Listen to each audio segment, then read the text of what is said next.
Shane, first of all, how's the hands? Yeah, arms are all right. Yeah, he's punching hard, but he's not the only one in the gym that punches hard. So it's throughout the day I've got to take the. I just keep switching up the pads, keep the padding in them. Because I know he's probably not even at full throttle, but I mean, just standing by the ringside, that sound of those punches. Yeah, he's. I've said it before. I genuinely believe he's, one of the heaviest punchers in the heavyweight division, potentially the heaviest. It's just, he needs to refine it a little bit and get a little bit more subtle with it. But in terms of if you stand there and let him hit you on the side of the head, I don't think there's many heavyweights that can punch like that. I mean, maybe Deontay Wilder, but apart from that, his left hook is just a phenomenal shot. And now that we're trying to increase a little bit of speed on it, I think, he doesn't have to hit these guys hard to get the knockouts.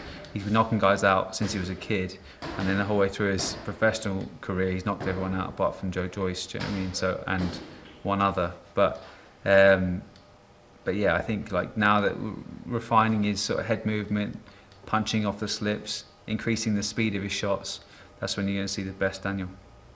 And how long's he been with you now? And what have you changed, or what have you seen change in that time? Well, since April last year, I think end of April he come over. I mean, we did a little bit of work in January, and then from around mid to end of April, we had obviously we had that Bogdan Dubois fight. I think it was in June the 1st or the 2nd.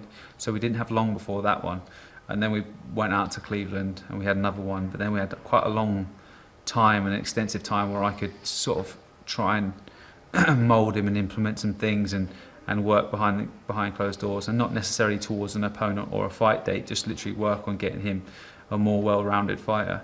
And obviously Trevor Bryant didn't last long, but this fight, I think we're gonna have to go potentially into the second half of the fight, and that's where we want to see Dan. We want to see him getting into the 6th, 7th, 8th, and he's still thinking and he's still breaking people down, and he's doing it unbelievably in sparring. He sparred a couple of 12 rounders and then quite a lot of 10 rounders for this one, and he's holding his form throughout. He's as dangerous in the last round as he is in the first. So that's what I need. I need him to do that and repeat that exercise, but with small gloves on underneath the lights. Yeah, and this guy, I mean, size-wise, he's obviously really a cruiserweight who's coming up, isn't he? I mean, does that present any problems? Just being a smaller guy, if you know what I mean. Yeah, I mean, I think Dan favours the bigger lads. I think he likes a big lump in front of him, big target in front of him. So, it's his first southpaw.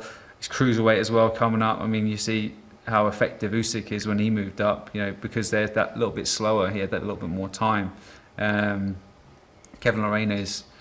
He's had a couple of good wins. He looked good against Marius Wack. I know Wack's not a world beater, but he dropped him, I think, a couple of times, and we hurt him definitely throughout the fight a lot. Stopped Bogdan Dubois as well, a former opponent of Daniel. So it's not going to be an easy fight. It's not going to be a walkover. I mean, look, if Dan hits anyone within the first round, he can stop anyone in the first round. But I believe that Kevin Lerena is savvy enough and got enough about him to sort of get through the first few rounds. I think he wants to push the fight late on, so that means that we've got to be really effective and just be patient.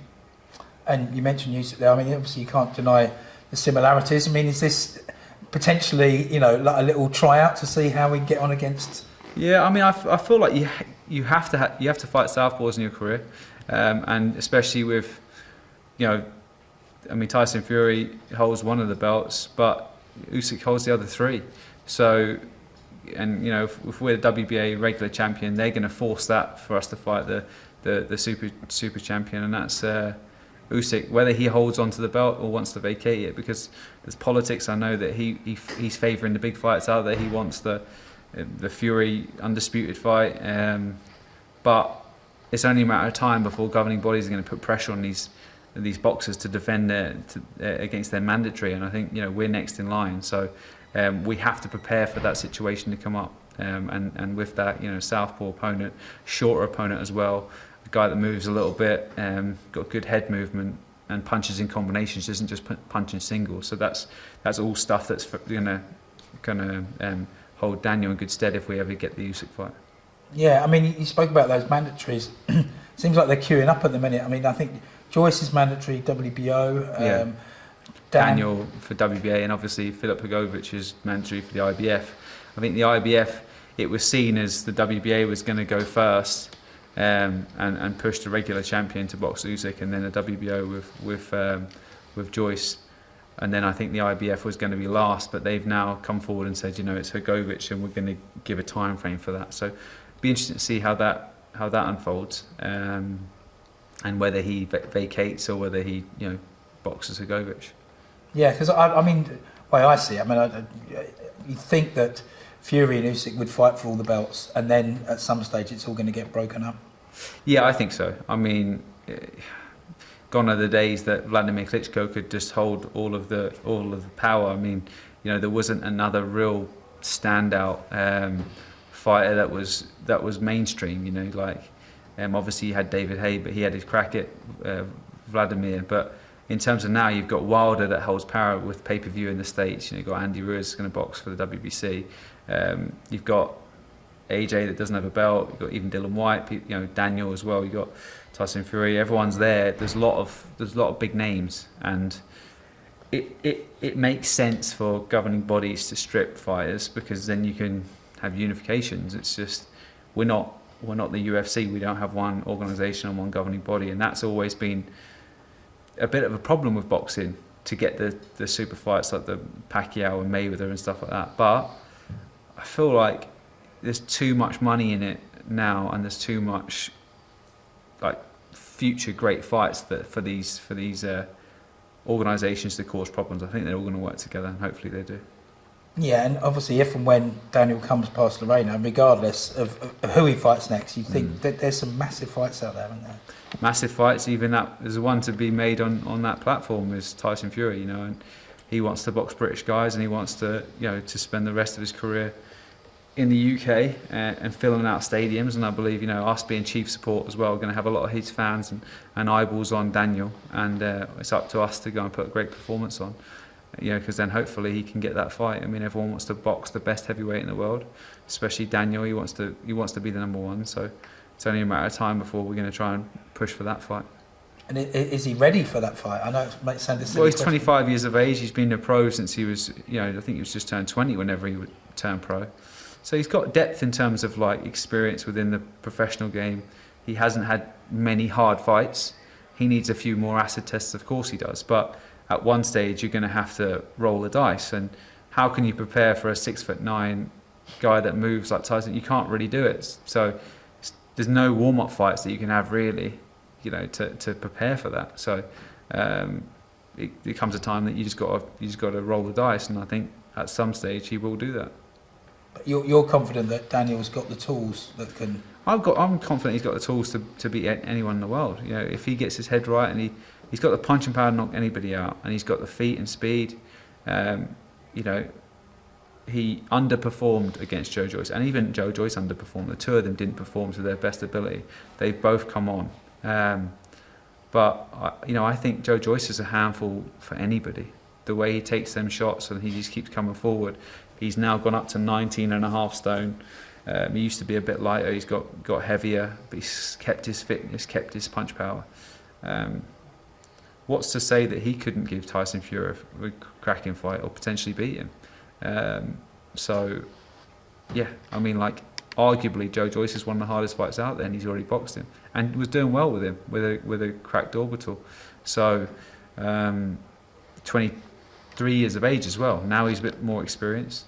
It's only a matter of time before Daniel gets in there with Joyce again or with Tyson Fury, and he's learnt off that last loss. Well, Daniel, I just spoke to Daniel a few minutes ago, and he said to me he's going to shock the world. When I guess you're not going to argue with that. No, I genuinely believe so. And look, it's great that people can write him off. It's from my perspective as well. We got a chance to work behind closed doors with not a lot of pressure on him. People might think that he didn't do well against Joyce, or he's not going to win a world title and stuff. And that's fantastic for us, because then we can prove everybody wrong. There's slightly less pressure on his shoulders, and he can go out there and just really master his craft. And I think he was a kid, he was a baby when that first fight happened. You know, he looked like a man, but in terms of like understanding his body, understanding that distance, knowing when to push, when to pull off, when to take a round off, how to take a round off as well, how to sort of slip, tie people up. All this stuff takes time to learn, and you know, he's in a good place, and I think he's learning all the time, and he's absorbing the information. And you know, we haven't showcased it yet. We haven't had a chance to do that, but I believe once he gets that opportunity, he'll definitely showcase it.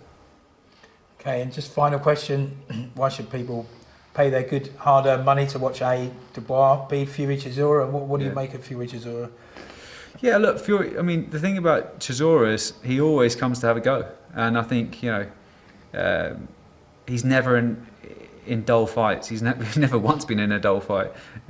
Tyson Fury's becoming more aggressive with his work of late as well. So, gone are the days that he was happy to box on the back foot and just and win a points decision. And he wants to hurt these guys. And I think with his intentions to knock Chisora out, and Chisora's intentions to never back down and not shy away from a fight, it's going to be an exciting fight. Don't know if it will last that long, but it's going to be not necessarily a competitive fight, but it's going to be a lot of hard shots swung.